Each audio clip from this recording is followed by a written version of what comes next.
साधारण निर्वाचन पर बालेश्वर रे विभिन्न राजनैतिक दलर प्रार्थी नामांकन पत्र दाखल जारी रही। तेबे चतुर्थ दिवस रे बिजु जनता दलर संख्याधिक प्रार्थी सेमानक प्रार्थीपत्र दाखल करिसेंती। एने हजार हजार बीजेडी कर्मी समागम होइथिला बालेश्वर सहर पुलिस लाइन छकठारू जिलापालक कार्यालय जाए बीजेडी समर्थकों भिड़े लोकारण्य हो जाइथिला।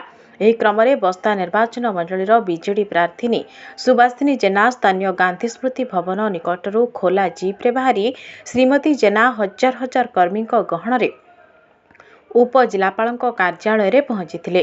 ଓଡ଼ିଶାର ବିଭିନ୍ନ ଅଞ୍ଚଳରୁ ଆସିଥିବା ବାଦ୍ୟ ନୃତ୍ୟ ଦଳ ସେମାନଙ୍କ ଆକର୍ଷଣୀୟ ନୃତ୍ୟ ପରିବେଷଣ କରି ଚାଲିଥିଲେ ସହର ରାସ୍ତାରେ।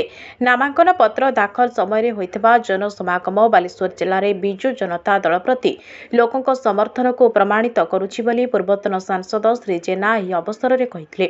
मुख्यमंत्री लोकप्रियता सह विगत 25 वर्ष धरी जारी रही विकासमूलक कार्यशैली आधार में बस्तारे विजय सुनिश्चित बोली प्रार्थिनी श्रीमती जेना दृढ़ोक्ति प्रकाश करथिले। परे श्रीमती जेना प्रस्तावकों सह उपजिलापाल प्रथमेश अरविंद राजशेखर निकटरे निजर प्रार्थीपत्र दाखल करथिले। सर्वप्रथमे आम दलर सुप्रीमो आम दलर नेता मो नेता माननीय प्रिय मुख्यमंत्री श्रीजुक्त नवीन पट्टनायक को मो अंतर निभृत कोणरू साधुवाद देवी धन्यवाद देवी जे मते घरू आनी बस्ता भलिया एक ऐतिहासिक निर्वाचन मंडली प्रार्थी करछंती। बस्तारू स्वाधीनता परठारू कहीं महिला कैंडिडेट हे नथिले। सर्वप्रथमे मते जो मनोनीत करछंती पुणी थरे मो अंतर निभृत कोणरू तांकू साधुवाद देवी धन्यवाद देवी। आपण मैंने देखि जो जनसमुद्र है बस्तावासी सबुबले माननीय प्रिय मुख्यमंत्री को भल पाई आशीर्वाद करिसेंती।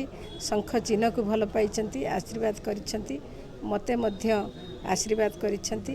आमे एठू बहु संख्या रे बहु भोट रे जितिबू एवं जे सांसद प्रार्थी अछंती तांको मध्य बहु भोट रे जिते 50,000 भोट रे आमे सेठी जितिबू।